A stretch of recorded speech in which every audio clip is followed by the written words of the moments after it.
Welcome to the Podkey summary of visionOS Group Lab from WWDC 2026. This round of visionOS updates is really about making Vision Pro feel less like a sealed-off headset and more like something that can respond to the world around you, share work more easily, and fit into real developer workflows. The big themes are more believable lighting, faster and smarter tracking, better ways to stream and preview heavy 3D content, and a few practical quality-of-life fixes that make testing and sharing a lot less annoying. One of the wildest additions is the Physical Space Lighting API. Developers can now programmatically affect real-world illumination, so a virtual light source can actually change how your room looks with things like realistic shadows and color temperature landing on real walls. That means a portal flashlight in an app doesn't just look bright inside the headset. It can feel like it's lighting the space around you. Because this ties into environment sensing. Apps can create scenes where you feel the warmth of a virtual light on your face. That kind of blending between synthetic content and your physical room just wasn't possible in earlier ARKit releases. visionOS 27 also expands the foveated streaming framework. And this is a pretty practical step for anyone building visually demanding experiences. The idea is that a high-end GPU workload can run on a workstation and stream wirelessly to Vision Pro, while gaze data stays on the device for privacy. So you get the benefits of foveated rendering and high-end graphics without shipping your eye-tracking data off somewhere. It doesn't need to go. What's especially interesting is that streamed content can be blended with native Reality Kit assets. So a developer could use cloud or workstation rendering for the expensive visuals, then keep low-latency interactive pieces local on the headset.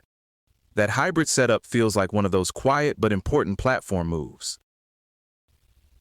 On the 3D content side, USD Kit is getting simpler to work with across Apple platforms.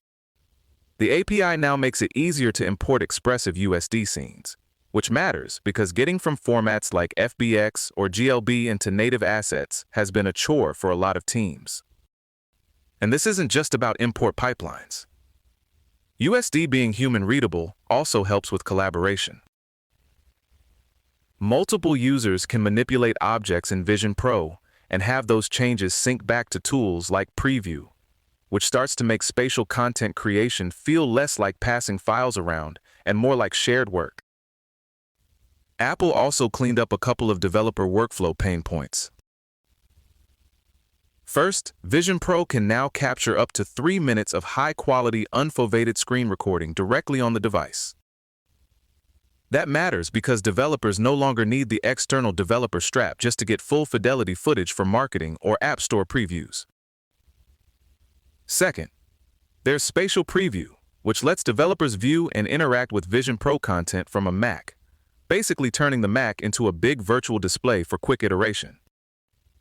It also supports handing off iOS enrollment to an iOS device, which sounds small until you've had to test across devices and suddenly your afternoon disappears. A big technical upgrade here is object tracking.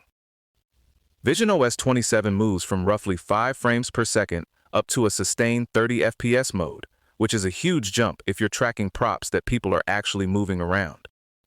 Apple also says tracking updates are now timestamp aligned to the render frame, so you don't get those annoying off-by-1-frame glitches. In plain language, things should feel a lot less laggy and a lot less weird when you're holding or swinging something in space. Related to that, Apple is opening the door to new spatial accessories that mix Bluetooth, onboard IMUs, and infrared emitters. Vision Pro's IR cameras can see those emitters even in low light, which helps track props that might be partially occluded, like foot trackers or accessories that disappear behind your body for a moment. There's also a built-in debugging mode that shows the IR feed, so developers can check line of sight and tweak placement instead of guessing and hoping for the best. Not everything here is solved, and a couple of rough edges are still pretty visible. With Gaussian splatting, current rendering applies a vignette-style culling effect when the viewer's face intersects the splat, and there isn't a public API to disable it. Developers are being told to file feedback, which is polite platform language for. Yes, we know. There's also a standards gap around USD. OpenUSD supports particle fields, but visionOS's RealityKit Splat implementation isn't integrated with that yet, so Apple still has work to do if it wants this to feel fully connected. Safari on visionOS does support WebXR, but only in immersive VR mode. So if you're hoping for native-feeling AR spatial experiences on the web, that part isn't here. Apple's pitch is pretty clear. Use the native visionOS APIs instead, because those can place USD assets directly in the environment and support richer interaction than the current WebXR route. It's useful support, just not the full web-based spatial toolkit some developers were probably hoping for. And then there's one of the most practical updates of the bunch: device sharing. Vision Pro users can now export their eye-in-hand enrollment to an iOS device, which lets another headset activate guest mode without making the person recalibrate everything from scratch. Combined with nearby device guest access, it lowers the friction for families, demos, and enterprise setups, where one headset has to move between multiple people.